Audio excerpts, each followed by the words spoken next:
কলকাতার একেবারে কাছেই ডিজিটাল অ্যারেস্টের ছায়া দেখা যাচ্ছে, সেখান থেকেই নিয়ন্ত্রণ হয়েছে এবং মার্কিন নাগরিকদের প্রতারণা করা হচ্ছে বলে এমনই অভিযোগ আর এমনই একটি চক্রের পর্দা ফাঁস করেছে পুলিশ। কলকাতার কাছেই ডিজিটাল অ্যারেস্টের ছায়া সোনারপুরে আন্তর্জাতিক প্রতারণা চক্রের পর্দা ফাঁস, মার্কিন নাগরিকদের প্রতারণা করা হচ্ছে বলে অভিযোগ। রাজ্য পুলিশের সাইবার ক্রাইম উইং এর অভিযানে এরা পাকড়াও। রিমোট ডেস্ক কন্ট্রোল সফটওয়্যারেই প্রতারণা চক্র চলতো। ৩ জনকে গ্রেফতার করেছে পুলিশ। পিয়ালি মিত্র আমাদের প্রতিনিধি আরো জানাচ্ছেন। পিয়ালি, কিভাবে এই চক্রের হদিশ পেল পুলিশ আর কিভাবে এই পুরো পর্দা ফাঁস করেছে পুলিশ?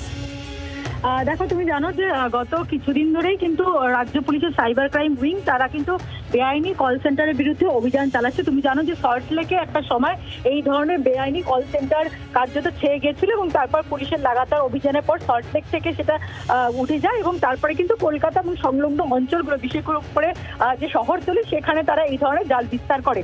রাজ্য পুলিশের সাইবার ক্রাইম উইং এর কাছে খবর আসে গোপন সূত্রে যে সোনারপুর এলাকাতে এরকম একটি ফ্ল্যাটের মধ্যে এরকম বেআইনি একটি কল সেন্টার চলছে। সেই অনুযায়ী তারা সেখানে হানা দেয়। হানা দিয়ে 3 জনকে গ্রেফতার করেছে। তার মধ্যে জয় হালদার হচ্ছে এই কল সেন্টারের মূল চক্রী। মাত্র 25 বছর তার বয়স, কিন্তু গত কয়েক বছরই তার বিপুল পরিমাণে 2.5 কোটি টাকা তার ফ্ল্যাটের হদিশ পাওয়া গিয়েছে, অডি গাড়ির হদিশ পাওয়া গেছে। এবং কিভাবে তারা প্রতারণা করতো তার মধ্যে একটা মোডাস অত্যন্ত পরিচিত। তুমি জানো যে এর আগেও বিভিন্নভাবে যে মার্কিন নাগরিকদেরকে তাদের মাইক্রোসফটের কথা বলে তাদেরকে প্রতারণা করা হতো। আর একটা নতুন যে মোডাস তারা নিয়েছিল সেটা হচ্ছে যে তুমি জানো যে ইউএস এর সঙ্গে এখন রাশিয়ার সম্পর্ক অত্যন্ত খারাপ এবং সেই জায়গা থেকে এই সাইবার চক্র তারা নিজেদেরকে ইউএস ডিপার্টমেন্টের আধিকারিক বলে পরিচয় দিতে এবং তাদেরকে জানানো হতো মার্কিন নাগরিকদের যে তাদের সিস্টেমকে ব্যবহার করে বা তাদের সার্ভিস সিস্টেম থেকে রাশিয়ার বিভিন্ন এজেন্টদের সঙ্গে যোগাযোগ করা হয়েছে। ফলে তাদের বিরুদ্ধে মামলা রুজু হয়েছে এবং এই ভয় দেখিয়ে কয়েকশো ডলার, বিপুল অঙ্কের ডলার হাতানো হতো মার্কিন নাগরিকদের থেকে এবং সেই ডলার ইউএস এর বিভিন্ন মিউল অ্যাকাউন্টে যেত এবং মিউল অ্যাকাউন্টগুলো থেকে সেই টাকা চায়নার বিভিন্ন অ্যাকাউন্টে যেত এবং সেখান থেকেই আবার ক্রিপ্টো কারেন্সির মাধ্যমে দিল্লি হয়ে কলকাতা এই সাইবার জালিয়াতদের হাতে আসতো। এবং ইতিমধ্যেই 3 জনকে তারা গ্রেপ্তার করেছে, যার মধ্যে হচ্ছে এই জয় হালদার হচ্ছে মূল চক্রী যে এই র্যাকেটটা চালাতো। তার সল্টলেকে একটি ফ্ল্যাটের হদিশ পাওয়া গিয়েছে, আর একটা জায়গাতেও আর একটা বহুমূল্যের ফ্ল্যাটের হদিশ পাওয়া গেছে, একটা অডি গাড়ির হদিশ পাওয়া গেছে। এবং গত কয়েক বছর ধরে তারা 2021 থেকে এই ধরনের বেআইনি কল সেন্টার চালাতো বলে তদন্তকারী অফিসাররা জেনেছে। এবং নতুন যে মোডাসটা, যে রাশিয়ার বিভিন্ন এজেন্টদের সঙ্গে যোগাযোগ করা হচ্ছে এই রকম ভয় দেখিয়ে মার্কিন নাগরিকদের কাছ থেকে কিন্তু টাকা হাতানো হতো এবং ইউএসএ থেকে সেই টাকা চায়নার বিভিন্ন অ্যাকাউন্টে যেত এবং সেখান থেকে দিল্লি হয়ে কলকাতা এদের কাছে আসতো এবং তারপরে সেই টাকা আবার তারা হাওয়ালার মাধ্যমে অন্যত্র বিনিয়োগ করতো।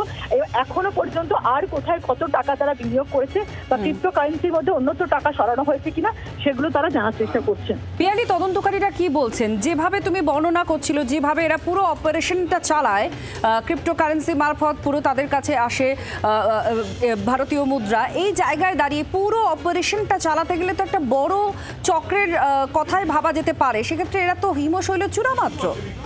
দেখো, এই ধরনের যে কল সেন্টার, তুমি জানো যে আগে যে সমস্ত ধরো সেক্টর 5-এ যারা কল সেন্টারে কাজ করতো অতীতে যেটা দেখা গেছে, এইরকম কল সেন্টারের যারা কর্মীরা তারাই কল সেন্টার কিভাবে চলে সেইটা শিখে নেওয়ার পর তারা কিন্তু বিভিন্ন বেআইনি কল সেন্টার খুলতো।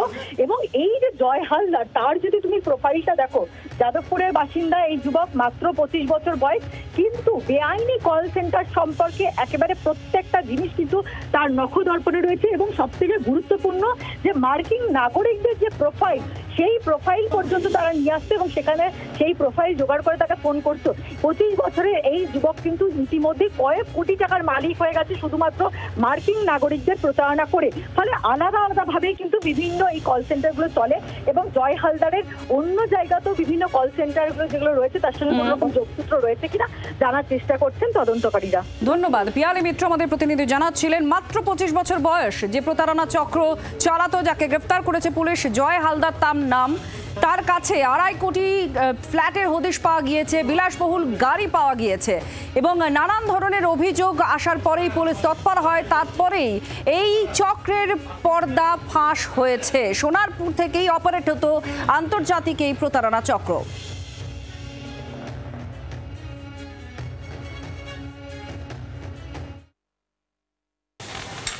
गत 31 जनवरी 2025 के আমাদের টিম একটা विश्वसनीय सूत्र माध्यमे একটা खबर पाए कि सोनारपुर नामक জায়গাতে मानिकपुरे একটা flat south wing residential complex society मध्य फ्लैट नंबर 1103 मध्य একটা इलिगल कॉल सेंटर চলছে।